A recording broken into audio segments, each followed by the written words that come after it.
በስመ አብ ወወልድ ወመንፈስ ቅዱስ አሐዱ አምላክ አሜን። መላው ለሕዝበ ክርስቲያን እንኳን ለልደት በዓል በሰላም አደረሳችሁ።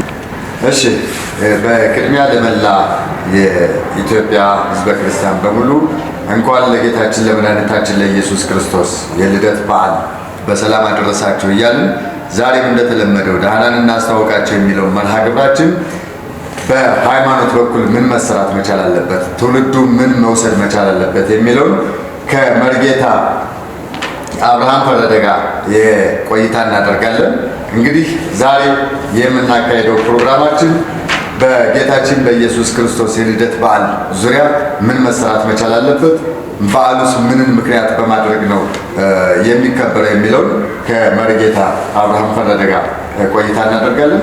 በቅድሚያ መርጌታ እንኳን ደህና መጡ እንላለን። እንኳን ደህና ቆያችሁ።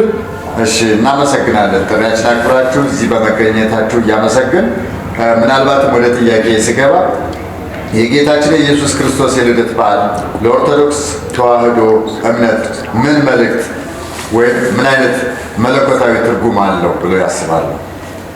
የጌታችንና የመድኃኒታችን የኢየሱስ ክርስቶስ ልደት ለመላው ሕዝበ ክርስቲያን ያለው ትርጉም በትንቢት ተነግሮ እንደነበር በዮሐንስ ወንጌልም እንደተነገረው ቃል ሥጋ ሆነ የሚለውን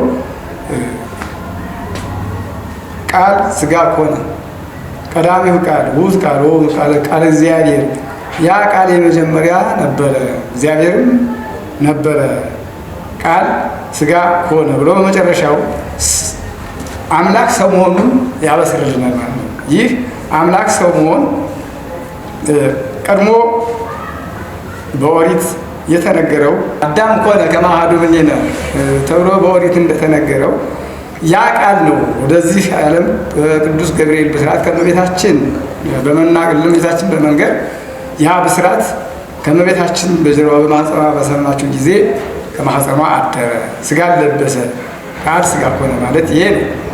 ቀዳሚው ቃል ውእቱ ቃል ቃል እግዚአብሔር እያለ ዮሐንስ ሲናገር ምስጢሩ ረቆበት ቅዱስ ገብርኤል ትልቅ ባህር ከባህር ከውቅያኖስ ገብቶ በእንቁላል ቅርፊት ይቀዳል። ያን አየና ዘወር ብሎ ሲል እንዴ አንተ እንዴት ትልቁ ባህር በእንታደርገው የምትጨልፈው ለምንድን ነው ሲለው ይሄን ልደፈዋለህ፣ ይሄን እንዴት ትጨርሰዋለህ? አንተ ሰማይና ምድር የማይችሉትን አምላክ የመለኮታዊ ቃል እጨርሳለሁ ብላ ተናግረሃል ሲለው ከዚያ በኋላ ኩሉ ዘወቱ ኩሉ ኮነ ወዘእንበሌሁ አልወዘ ኮነ ብሎ ሁሉ በሱ ሆነ ያለ እርሱ ምንም የለም ብሎ መደምደሚያ ተናገረ። ያም ማለት ምንድን ነው? እግዚአብሔር ቃል ወደዚህ ዓለም የመጣው በቅዱስ ገብርኤል ብስራት ከእመቤታችን ማኅፀን አድሮ ሰውን ለማዳን ነው። ሲወለድም አማኑኤል ትይዋለሽ ብሎ ሳድስ ወር ተፈርዶ ነው ገብርኤል ብሎ እንደተነገረ በስድስተኛው ወር ምን በሆነ በስድስተኛው ወር ቅዱስ ዘካርያስ ቅዱስ ዮሐንስን እንዲወልድ ትንቢት ተነግሮት ያ አፉ ድዳ ሆኖ ተነግሮት ነበር። ሲነገረው ባለማመኑ አፉ ድዳ ሆኖ ዮሐንስ የሚወለድ ድረስ ዳት ሆናለ ብሎ ቅዱስ ገብርኤል ሲነግረው ያን ባለማመኑ እመቤታችን ቅድስት ሲነግራት ያን አምና ይኩነኒ በከመ ትቤለኒ ስትለው በአጽራረ ቅዱስ በጀርባ በማገብቶ በማኅፀኗ አደረ። ያ ሥጋ አማኑኤል የተባለው አማኑ ማለት ሥጋ ነው። ኤል ማለት አምላክ ማለት አምላክ ሰው ሆነ፣ ሰው አምላክ ሆነ በሚል ይህን ትርጉም ይዞ ነው ወደዚህ ቃል ሥጋ ሆነ የሚለው ቃል የመጣው። ይህን ትርጉም ይዞ ነው። እሺ፣ እናመሰግናለን መርጌታ። ምናልባትም እንግዲህ ቃል ሥጋ ሆነ የሚለው ቃል ከገና በዓል ጋር በምንድን ነው ምን ያገናኘው? ከገና በዓል ጋር የሚያገናኘው እንግዲህ ጌታችን መድኃኒታችን ኢየሱስ ክርስቶስ በስድስተኛው ወር ወሳደስ ወር ተፈነወ ገብርኤል እምኀበ እግዚአብሔር ሀብሐቲ ሀገር ዘገሊላ እንተ ስማ ናዝሬት አብድንግል እንተ ተፈሥሕረት ለብእሲ ዘስሙ ዮሴፍ።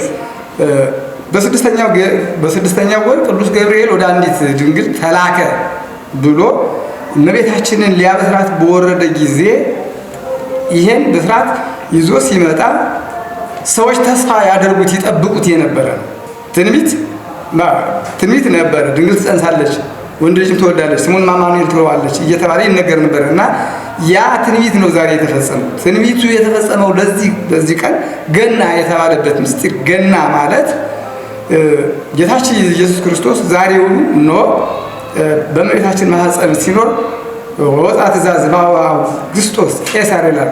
ከአውግስጦስ ቄሳር ሰው ሁሉ ይጻፍ ዘንድ ትእዛዝ ወጣ ይላል።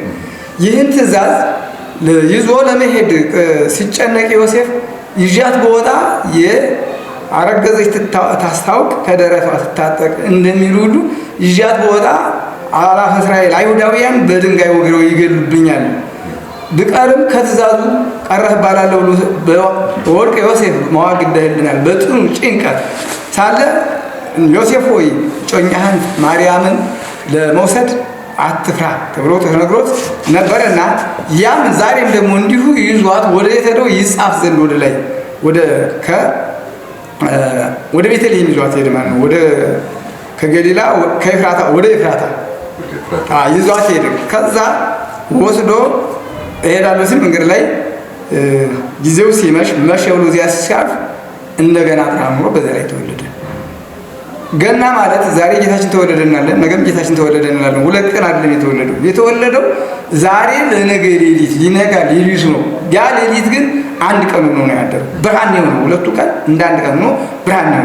ለዛ ነው አንድ ቀን ተወለደ እንለው። ገና የተባለው ሁለቱ ቀን በአንድ ቀን። ከዛ ብርሃኑን በብርሃን በተከበበ ጊዜ ቅዱስ ገብርኤል ወርዶ እታች ሲጠብቁ ለነበሩ እረኞች ወርዶ ምን ይላቸዋል? እነሆ ጌታችን መድኃኒታችን ኢየሱስ ክርስቶስ በቤተልሔም ተወለደ፣ ሂዳችሁ እዩ ብሎ ይነግራቸዋል።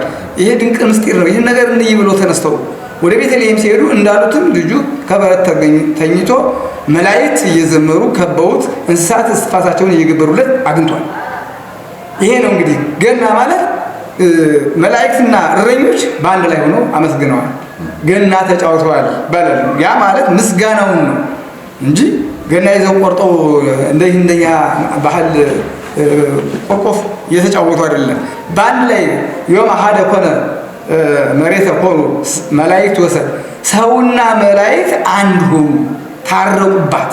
በዚች በገና ቀን ሰውና መላእክት ስብሐተ እግዚአብሔር ከምድር ላይ መላእክት መጥተው ምስጋናን አቀረቡ። የሰው ልጆችን ከመላእክት ጋር ሆነው ስብሐተ እግዚአብሔር ማለት ወሰላም በምስምረቱ ለሰ በሰማይ ምስጋና ተጀመረ፣ በምድር እርቅ ተወጠነ፣ እርቅ ተጀመረ ብሎ ጌታችን መድኃኒታችን ኢየሱስ ክርስቶስ እኛን ለማስታረቅ ወደዚህ ዓለም መጥቶ በቤተልሔም የተወለደ መሆኑና ገና ያሰኘው በቤተልሔም መወለዱ እረኞች ከመላእክት ጋር ምስጋና በማቅረባቸው ገና ያሰኘው። እሺ፣ እናመሰግናለን አባታችን። እንግዲህ ምናልባትም የዚህ የገና በዓልን ምክንያት በማድረግ በተለይም ደግሞ የጌታችን የመድኃኒታችን የኢየሱስ ክርስቶስ የልደት በዓልን ምክንያት በማድረግ በሀገራችን በቅዱስ ላሊበላ አካባቢ ይከበራልና ከዚህ ጋር ምንድን ነው የሚያገናኘው? የገናን በዓል ላሊበላ ላይ ማክበር ከላሊበላ ጋር ምንድን ነው ያላቸው ቀረቤታ?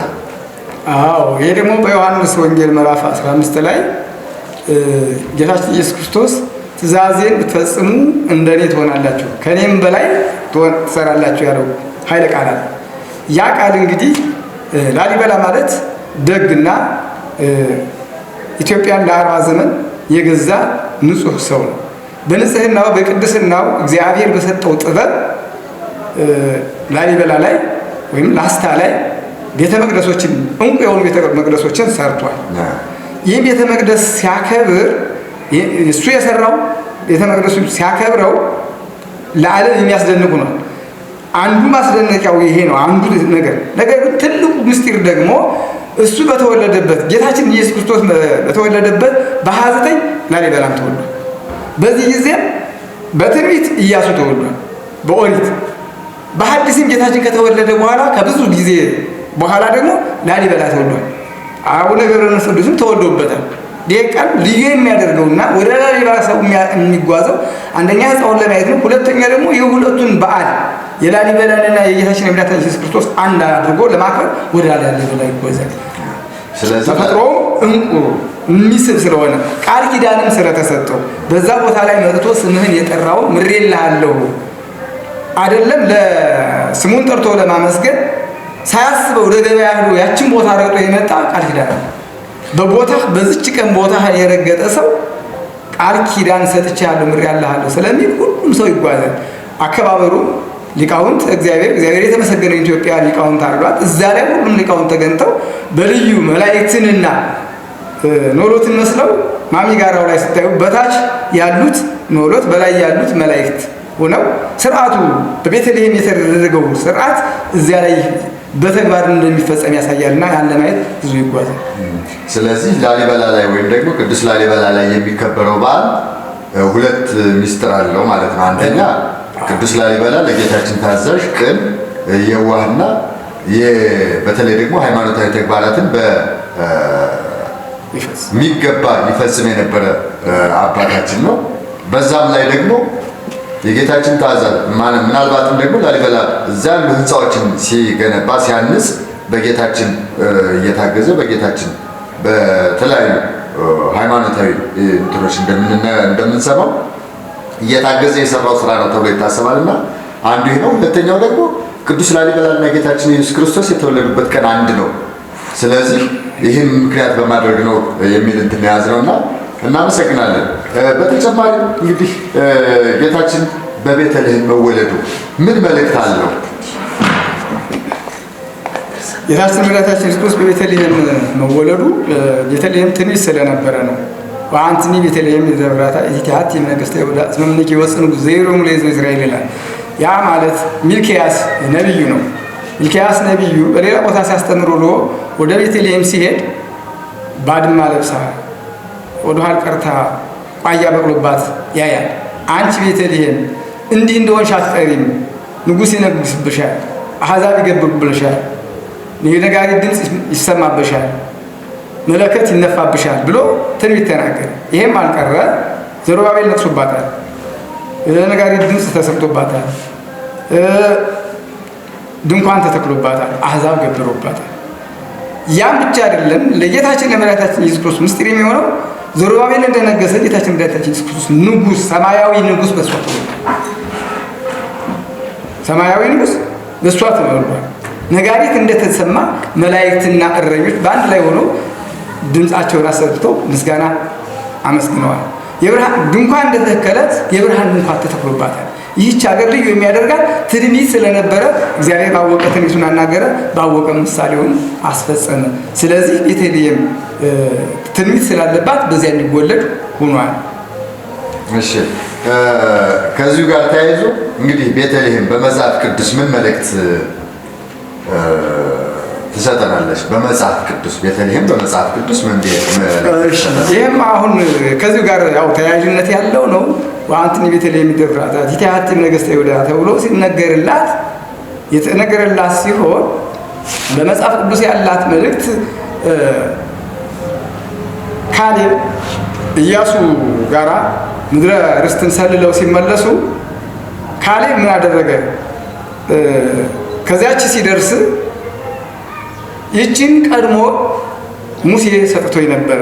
40 ዓመት በነበሩበት ጊዜ ሰጥቶኝ ነበረ። አሁንም ከአንተ ጋር ተመልሼ ሳያት እዚች ቦታ እኔ የ80 ዓመት ጎልማሳ ነኝ ገና። እንግዲህ ያሳየ እኛ በ80 ዓመት ሽማግሌ ወደቀ እንላለን። የእነሱ ምን የተሰጣቸው ጸጋ የ80 ዓመት ጎልማሳ ነኝና ይህችን ሀገር ላለማት ፈልጋለሁ፣ እዚች ሀገር መኖር ፈልጋለሁ ስል ኢያሱን ጠየቁታል። ኢያሱን ፈቃደኛ ሆኖ ሰጥቶታል። ሲሰጠው አዙባ የምትባል ሚስት አግብቷል። ያቺ አዙባ ከአሕዛብ አገር ከአይሁድ ወገን ስለሆነች በእሷ ስም አልጠራትም። ከእሷ በኋላ ሌላ ከብታ የምትባል አግብቷል። በእሷ ስም ከብታ ተብላለች፣ ብዙ ጊዜ ጠርታለች። ከዛም በኋላ ኤፍራታ አግብቷል። ኤፍራታንም አግብቶ በኤፍራታ ኤፍራታ ተብላለች። ከኤፍራታ ወንድ ልጅ ወለደ። ስሙን ልሄማ ነው። በያን ጊዜ እንጀራ ገባ ገባ ብሎላቸው ነበርና ሀብት እየተጠጋቸው መጥቶ ነበርና ልሄም አለው። ቤተልሔም ተብላ በልጁ ስም ቤተልሔም ተብላ ተጠርታለች። ስለዚህ ከብታ ማለት ጸዋሪተ ፍሬ፣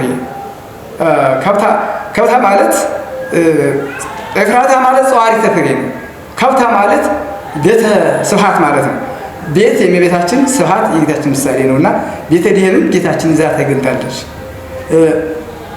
ኤፍራታ ማለት ጸዋሪተ ፍሬ ማለት ነው። ጸዋሪት እመቤታችንን ትመስላለች። ፍሬ ማለት ጌታችን ኢየሱስ ክርስቶስ። ቤተልሔም ማለት ደግሞ ቤተ ህብስት ማለት ነው። ህብስት እመቤታችንን ህብስት ጌታችን ይመስላል። ቤት እመቤታችንን ትመስላለች። ስለዚህ እሺ፣ እናመሰግናለን አባታችን። እንግዲህ ዛሬ ላይ በገና የተለያዩ በርካታ ሁነቶች ይከወናሉ። ምናልባትም የተለያዩ ጨዋታዎች አሉ። በስጦታ ይከበራል። ይህ ምን ይመስላል? እስኪ እንደ እምነት ወይም ደግሞ እንደ ኦርቶዶክስ ሃይማኖት ምን መልእክት አለው ብለው ያስባሉ? ወይስ ደግሞ እንዴት ነው ምን አየው? ይሄ ባህላችን ጥሩ ነው። የተቸገሩትን መርዳት፣ የተራበን ማብላት፣ የተጠማን ማጠጣት፣ የታረዘን ማልበስ፣ ይሄ በጣም የኢትዮጵያ ታላቁ ባህል ሃይማኖታዊ ትውፊት ከስር ሲያዝ ሲወርድ ሲያዝ የመጣ ነገር። ዛሬ ግን ሁኔታው እየተቀየረ መጡ። በዓል ሲባል ይሄን የሚሰጡትን ለነዛ ብለው ስጦታ የሚሰጡትን ለነዛ ብለው የሚያበሉትን የሚያጠጡትን የሚያለብሱትን አይደለም። አሁን መልእክት ላስተላለፍ የምፈልገው በዓል ይባላል። በበዓል ምክንያት ቤቱ ይዘጋጃል፣ ልብሱ ይታጠባል፣ ሙክቱ ይገዛል፣ በጉ ይገዛል፣ ጠላው፣ ጠጁ፣ አረቂው የተለያየ ዝግጅት ይዘጋጃል። ይህ ተዘጋጅቶ ግን ከልክ በላይ ጠጥቶ መስከራል፣ ሰውን ማስቀየም በዚህ ልክ አይደለም። አሁን ሰው በዓል መሆን ያለበት በዓል አከበር ነው፣ ክብር ነው። አንተ እንድትከበር እንጂ አንተ እንድዋረድ አይደለም መሆን ያለበት። አሁን ወጣቱ ይህን ነገር ማንኛውም ሰው ይህን የሚያደርግ ሰው ከስካር እንዲቆጠር፣ ከክፉ ነገር እንዲቆጠር፣ ሰላም የሚመጣው ደግሞ በሰላም ትንሽ በልተህ ትንሽ በአቅምህ በልተህ በአቅምህ ጠጥተህ ፈጣሪን ስታመሰግን እንጂ በልተህ ጠጥተህ ከአቅም በላይ ራስህን ጥለህ ግንድ ጋር ገጥመህ ክፉ ተናግረህ ሰውን አስቀይመህ የሚመጣ ነው። ይሄ በዓል አይደለም። ይህን በዓል ነው አሁን አብዛኛው ወጣቱ ወዴት እየሄደ ነው? ዛሬ በዓል ነው፣ በቃ ቢራ ይለቀቃል፣ ከቢራ ላይ ወይን ይጨመራል፣ ከወይን ላይ አረቂ፣ ይህን ያቀላቅልና የሚሄድበት ይጠፋው። ይሄ በዓል አይደለም፣ ውርደት እንጂ ክብረት አይደለም። ክብር ማለት ቅድም እንዳሉቱ በተዘጋጀው ልክ። አሁን መጠጡንም እየነቀፉ አይደለም። ሰው ለምሳሌ ስጋ በልቶ የማይስማማው ሰው አለ። ትንሽ ያረቂ ሲጣ ይበትንለታል፣ ሰላም ያድራል። ለዛ ተብሎ ነው አልኮል የሚያስፈልገው፣ እንዲህ ለህማም ትንሽ የሚቸግር ነገር ለመበተን እንጂ ለጌጥ ይመስል እየፈረፈረ በልቶ ወጣቱ የሚዝገረገር ከሆነ ይባል አይደለም፣ ውርደት ነው። ክብር አይደለም፣ ውርደት ነው። ስለዚህ እኔ ለወጣቱ የምፈልገው እኔ አሁን የመጨረሻ መልእክት እንደው በዚህ ላይ ያለኝ አስተያየት በተለይ እንደኛ ወረዳ በጣም ደስ የሚል ጅምር አለ። ይሄ ጅምር ቢቀጥል ነው። ለምን እግዚአብሔር የተመሰገነ ይሁንና በዞናችን ላይ ምርጥ የሆኑ አባቶች ተቀምጠውልናል። ብፁዕ አቡነ በርናባስ እየመጡ ወጣቱ እንዲመከር፣ ሀገሩን እንዲወድ፣ ሰላም እንድሰፍን፣ ወደ ስራ እንዲስማራ የሁል ጊዜ ምክራቸው። ከዛም ቀጥሎ እሳቸው ጋር ያሉ ልዩ የሆነ እንቁ የሆኑ መምህር አሉ። መምህር መዝገበ ቃል የሚባሉ እሳቸው እየመጡ በዚህ ወረዳ ላይ ምን ሰርተዋል? ዕቅበተ አእምሮ በሚል ርዕስ በዚያች ውስጥ ወጣቱን ሰብስበው በይህች አዳራሽ እያስተማሩ ዛሬ ብዙ ወጣቶች ራሳቸውን እያዩ ከእሱ ስለመሸሽ ይጥራሉ። አሁን ይሄ መቀጠል አለበት ብዬ ነው። ይህ በጣም አስር መልእክት የማስተላልፈው አባቶቻችን ይህን ያደረጉልን እግዚአብሔር በእድሜ በጸጋ ይጠብቅልን። ወጣቱም እነሱን ሰምቶ ወደዚህ አእምሮውን መመለሱ ልዩ ምስጋና ይገባዋል። የሚቀር ነገር ግን አለ። አሁን የተጀመረ አባቶቻችንን ትኩረት ያልሰጡት ያ ምንድነው?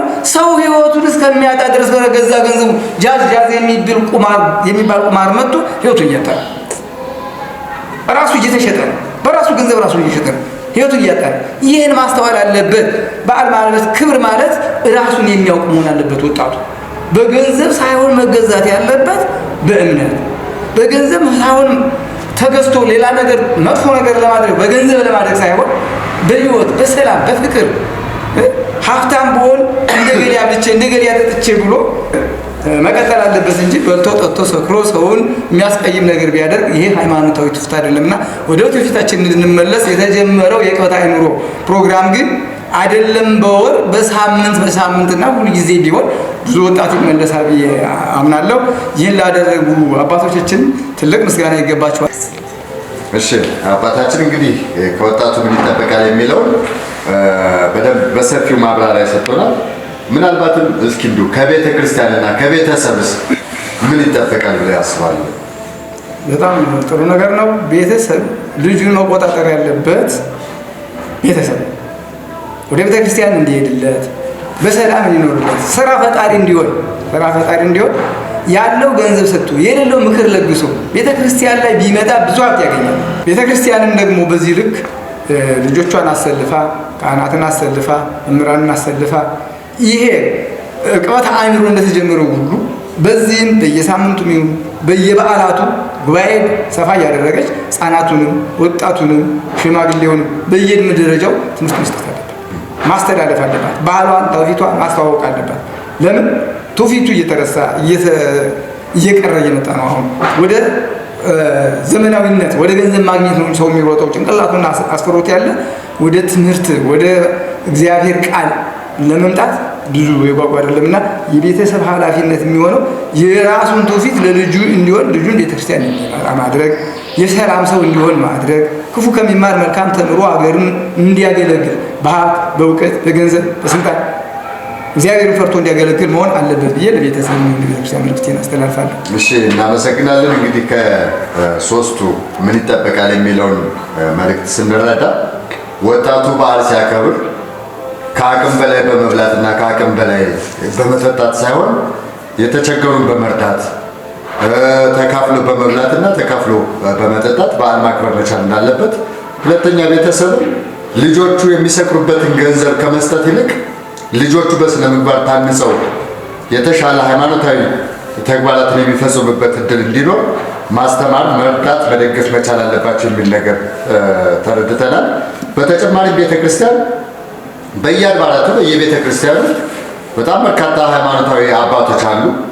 በየቤተ ክርስቲያኑ ሃይማኖታዊ ትምህርትን በማስተማር ወጣቱን ወላጆችን መቅረጽ፣ መደጋገፍ እንዲሰፋ ማድረግ መቻል አለባቸው የሚል መልእክት ተረድተናልና በመጨረሻ እንግዲህ ይህን ካልን እንኳን ለገና በዓል በሰላም አደረሳችሁ እያል ይህ ፕሮግራም በደሃና ወረዳ የመንግስት ኮሚኒኬሽን ጉዳዮች ጽሕፈት ቤት በቀጥታ ስርጭት በዩቲዩብ በፌስቡክ እና ቲክቶክ አካውንታችን ማግኘት ትችላላችሁ።